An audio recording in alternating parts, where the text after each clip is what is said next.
Overview. Money, Master the Game is a book by life coach Tony Robbins. In this book, Robbins outlines 7 strategies anyone can use to invest their money and achieve financial freedom. Less than 50% of Americans currently have any kind of spending or investment plan.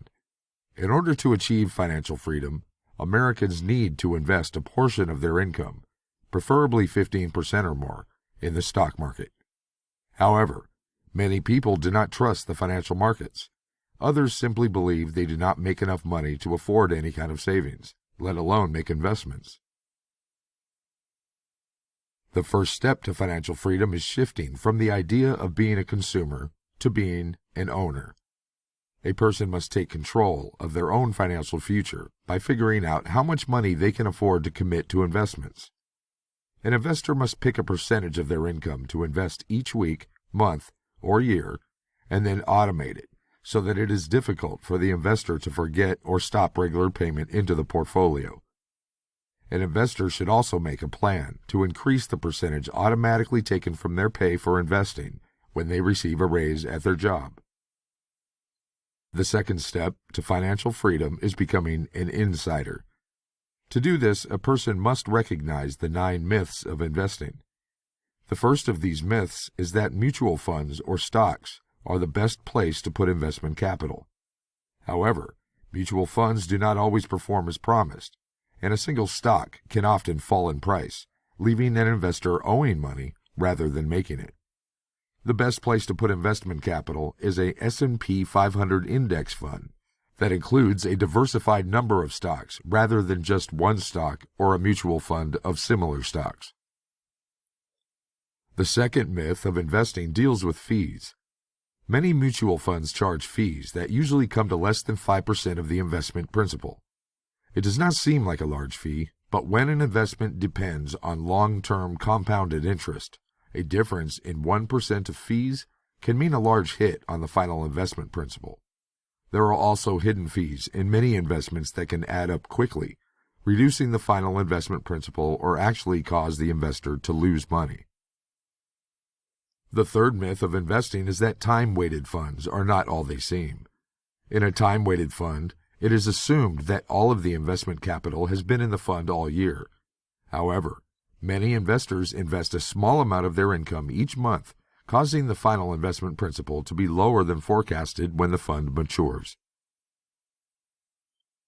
The fourth myth of investing is that investment advisors are essential to smart investing.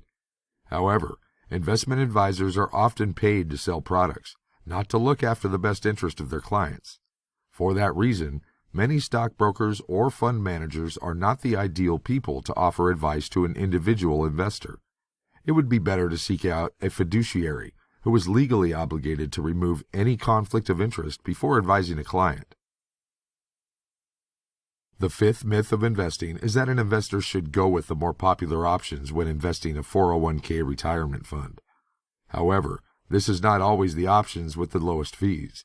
An investor should do research on their 401k investments to ensure they are invested in the lowest cost index funds. The sixth myth of investing is that target date funds, TDF, a growing trend in mutual funds, is the best way to invest. Unfortunately, most of these TDFs fall over time, leaving the investor with less principal at the maturity of the fund than anticipated.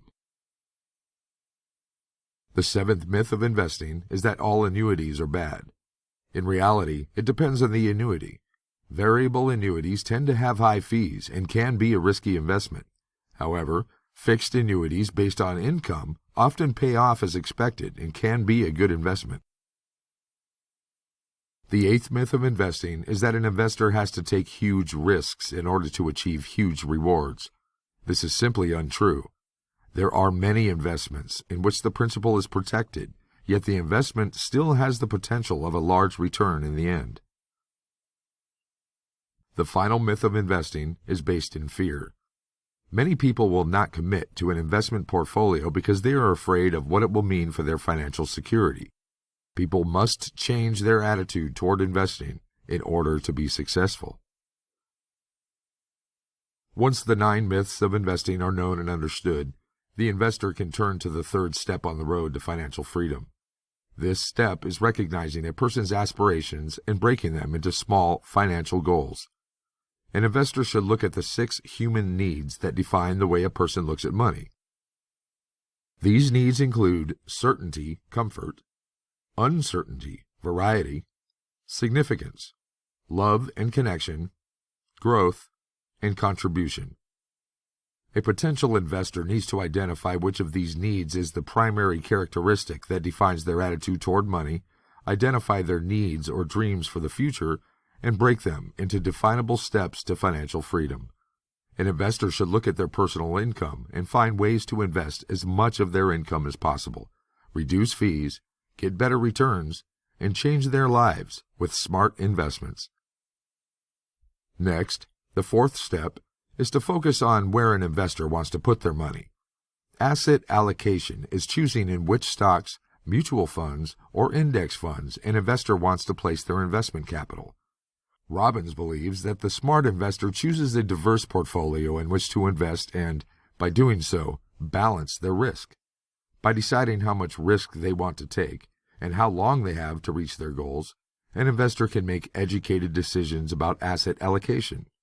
Asset sustains wealth when done correctly. The fifth step on the road to financial freedom is to make a lifelong plan. The investor has already made a short-term plan that will allow them to create savings and begin investing that savings into something that could, potentially, make it possible for the investor to retire and live a financially stress-free life. However, an investor must also look to the future and secure their wealth for themselves and for their families. An investor should have a diverse portfolio. An investor should have ensured that they will not outlive their retirement savings. Utilizing one of the secrets of the ultra-wealthy, an investor should have investigated private placement life insurance, PPLI. PPLI is a type of investment that allows unlimited deposit amounts, no tax on the growth of the investment, no tax on monies withdrawn, and no tax on any money left to the investor's heirs. Known as the rich man's Roth, this investment is an ideal retirement plan.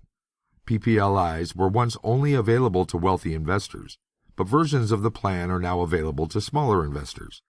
Finally, a smart investor will have set up a living trust to protect their family from the drawn-out process of probate. For Step 6, Robbins recommends that all investors look to the masters, the Warren Buffetts, the Mary Callahan Erdos, and the John C. Bogles, to study what they did right both in bull markets and in bear markets. Warren Buffett is known as the most successful investor of the 20th century. Buffett recommends S&P 500 index funds to such a degree that he made a $1 million bet with Protégé Partners. Buffett said that Protégé's top 5 pick of hedge fund managers could not outperform the S&P 500 index within a 10-year period. Buffett is well on his way, after just 6 years, to winning that bet. Mary Callahan Erdos is a rare female executive in the financial world. As Chief Executive Officer, CEO, of Asset Management at J.P. Morgan Chase, Erdos has made a name for herself not only for increasing their assets by 30%, but as a kind, considerate employer who makes a point of getting to know each of her employees, even those others might consider inconsequential. John C. Bogles, considered one of the top 4 investors of the 20th century, founded the index fund Vanguard Group in a time when index funds were still an academic theory. Bogles has, quote, done more for the individual investor than anyone in the history of business, end of quote, from Chapter 6 of the ebook. The final step on the road to financial freedom is to take the knowledge this book has imparted, build an investment portfolio that will allow financial freedom, and put that money toward enriching life. Studies have shown that money can buy happiness in 3 areas of a person's life. Money can enrich personal experience through travel and education. Money can free people from the time-consuming act of working for income and allow far more pleasurable activities, such as the pursuit of hobbies. Finally, money allows a successful investor to invest in other people through charitable works. Quote, knowledge is not power. End of quote. From Chapter 7 of the ebook, Execution is. The only way the 7 steps in this book will help a potential investor is if they go out and put them into action. Robbins' parting sentiment encouraged the reader to take his words to heart and use them to create a happy, comfortable life for themselves. Key takeaways. 1. Investing is a way to make money work for the investor. 2. Compound interest is one of the most important aspects of investing a person will encounter.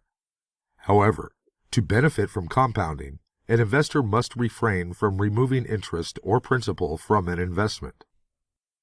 3. To begin outlining a good investment strategy, a person needs to decide how much of their income they can easily invest and identify how they wish to invest it. 4. A person must identify their attitude toward money in order to make informed decisions about their investments. There are 6 human needs that can define a person's attitude toward money.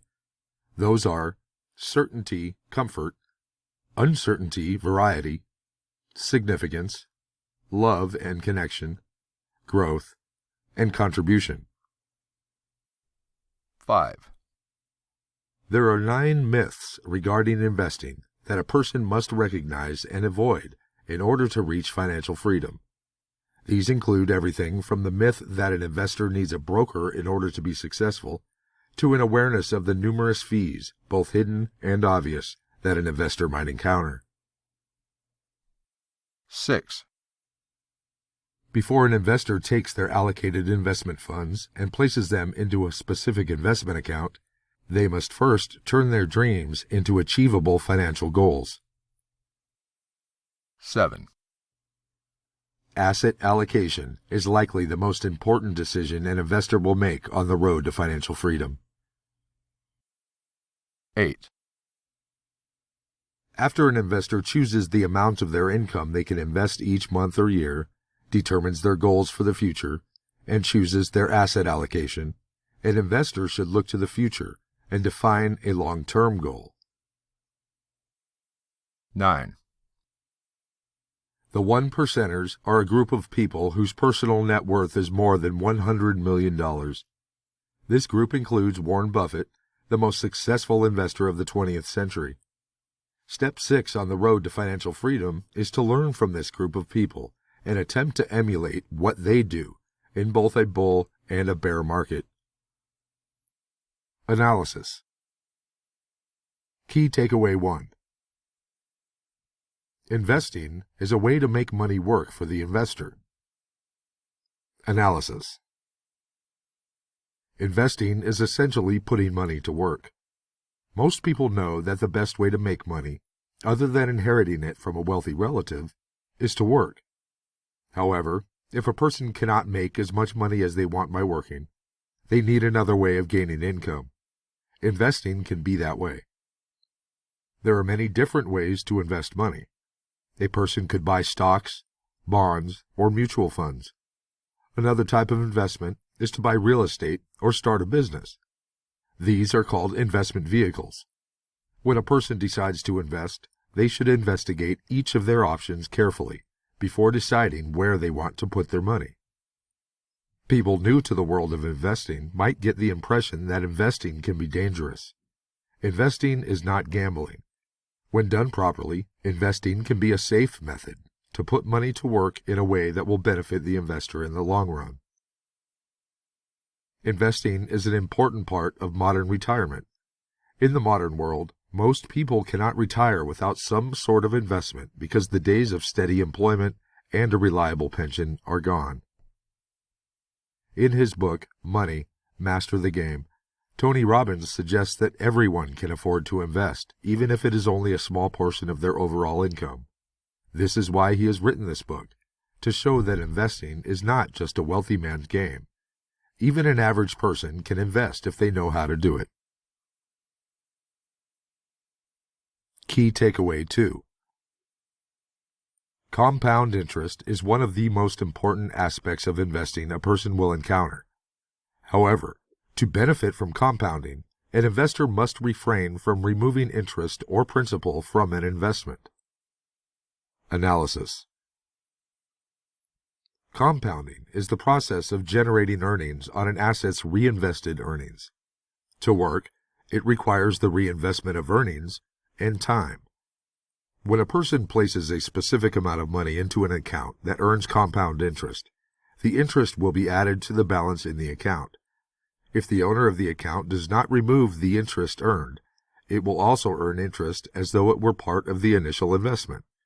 Over time, compounding will increase an initial investment, giving an advantage to those who did not touch their interest capital and leave their money for an extended period of time, even if they never add to the initial deposit. If two people decided on the same day to begin saving for their retirement and deposited the same amount of money in an interest-bearing account, they would initially earn the same amount of interest.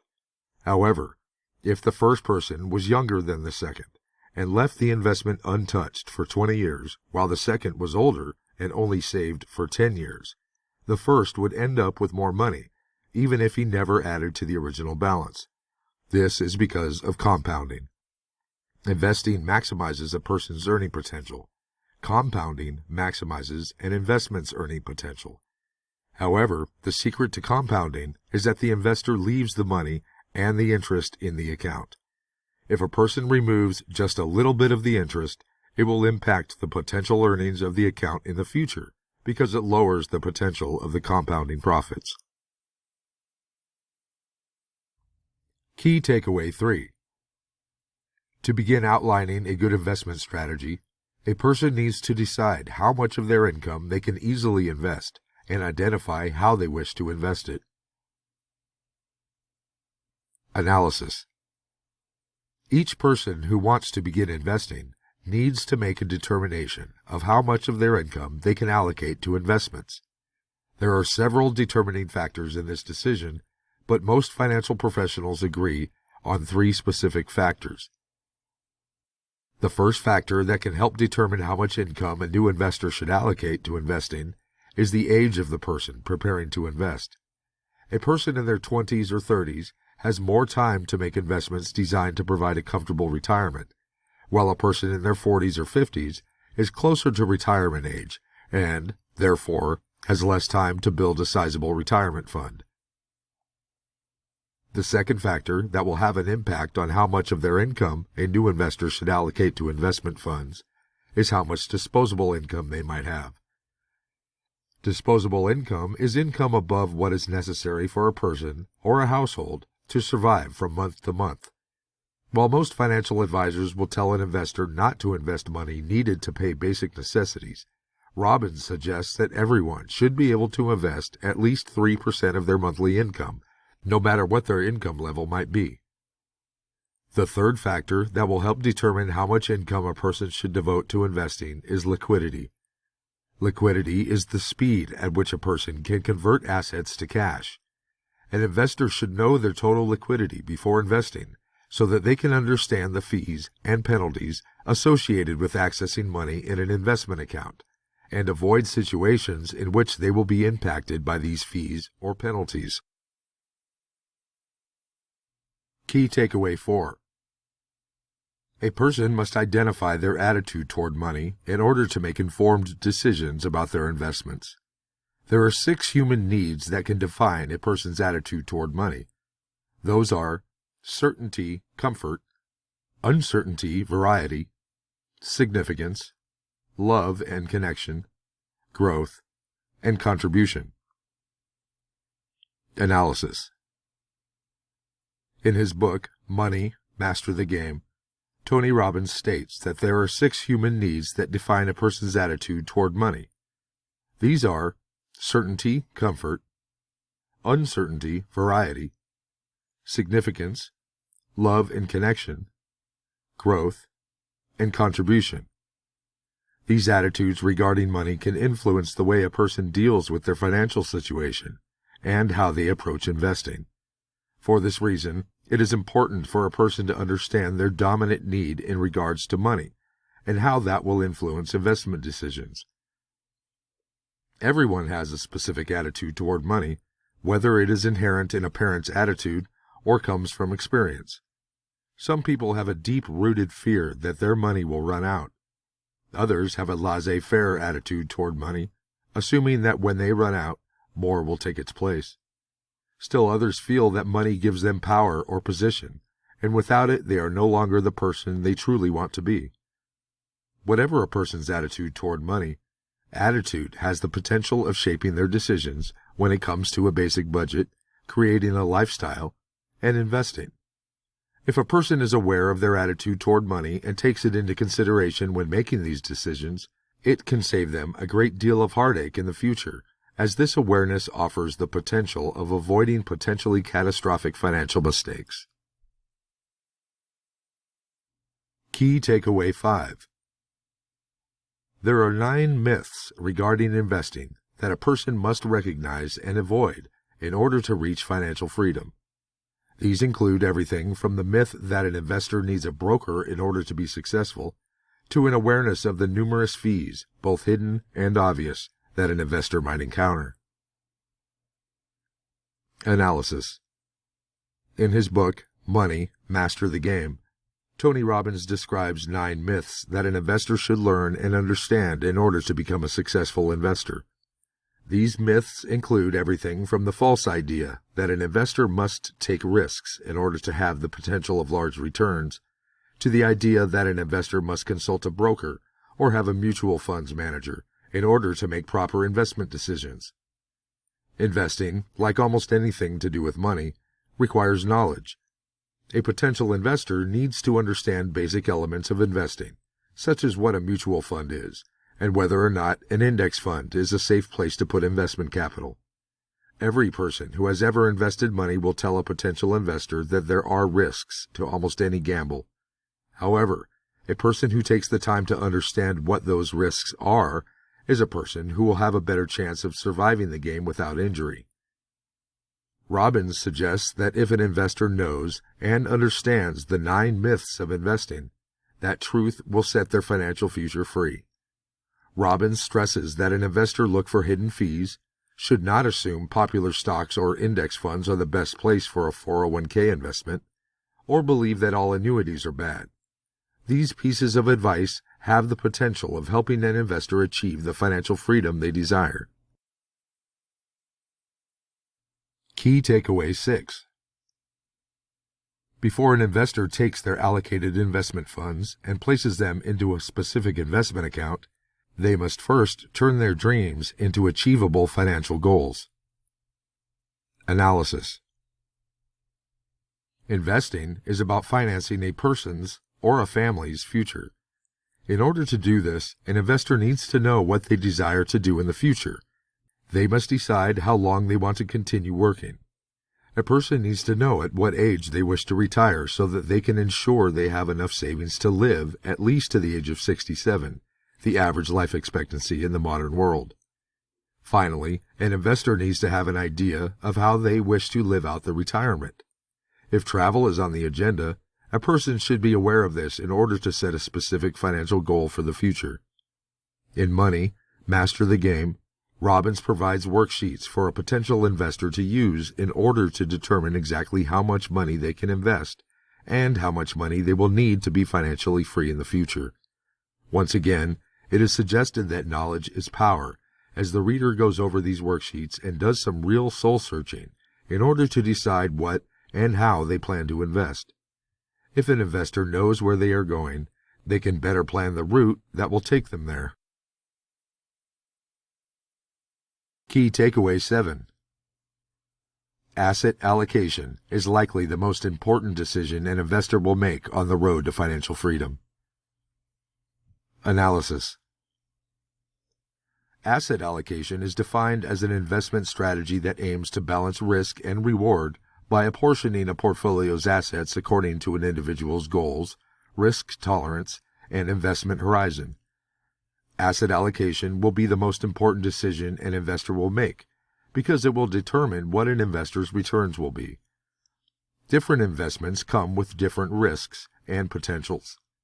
A person could invest in all mutual funds of a specific type, but not all these mutual funds will act the same way, and the results for each will be different. A person could invest in index funds only, but, again, index funds all act differently based on the types of stocks contained within them. An investor should consider carefully where they place their investment capital. Robbins recommends in his book, Money, Master the Game, that an investor diversify their portfolio and have a balance of risk and safety that is based on the investor's independent goals. Robbins believes that asset allocation is how an investor stays wealthy.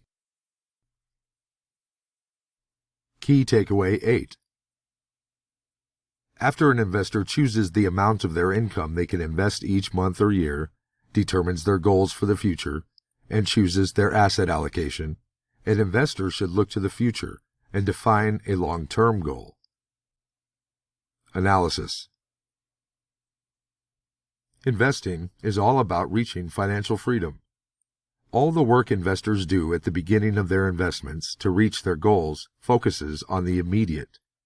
Once an investor has chosen to invest and how to invest, they should look toward the future and decide what the next step will be. An investor should focus on diversifying their investments in order to be prepared for changes in the market by using tools that can show what the returns of current investments will be in the future.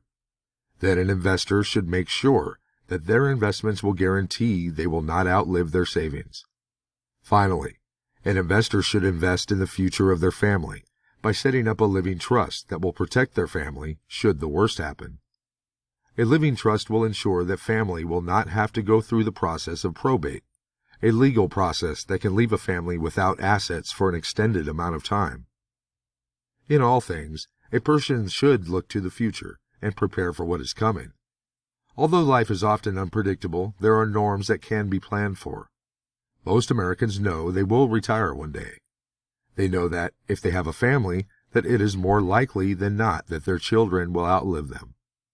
To take responsibility for a person's financial future often requires a person to look not only to their own future, but to what will happen to family left behind when the investor dies. When the investments are made, and an investor is looking forward to retirement, that is the time to also take care of other responsibilities that will ensure not only a happy retirement, but the security of their family too.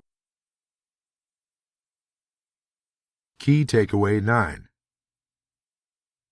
The 1%ers are a group of people whose personal net worth is more than $100 million. This group includes Warren Buffett, the most successful investor of the 20th century. Step 6 on the road to financial freedom is to learn from this group of people and attempt to emulate what they do in both a bull and a bear market. Analysis. In preparation to write his book, Money, Master the Game, Tony Robbins interviewed a handful of successful investors, including a select number of 1%ers. These people are personally worth more than $100 million, due in part to their ability to read the market and make successful investments. Robbins' advice to new investors is to study these 1%ers and learn from their actions within the stock market. Even those who are most educated in investing can lose money with their personal investments. However, it often seems that there are a few people who never fail. They make investments that almost always have high returns. These people seem to know some secret that makes it possible for everything they touch to turn to gold. For this reason, it is wise advice for a new investor to study the actions of these elite investors and to attempt to not only learn from them, but to repeat them, even if it is on a smaller scale. Perspective. Tony Robbins grew up poor. When he was a young child, his family was given a free Thanksgiving meal from a kind community member. This convinced Robbins that he wanted to spend his life giving back. Money, Master the Game is a book that comes from Robbins' experiences not only as a child of poverty, but his experiences in investing money he made in his career as a life coach. Although Robbins is not a financial expert, he likes to help people. This book is meant to change the lives of the people who read it, to allow them to stop ignoring the reality that most Americans no longer have substantial savings and will likely not have financial freedom when they reach the age of retirement. Robbins comes to this book not only as a wealthy man who had made a significant amount of money in his career and through investments, but as a man who wants to help by sharing wisdom gained through interviews with the elite 1%ers, people who are super wealthy and continue to make money through their businesses and investments.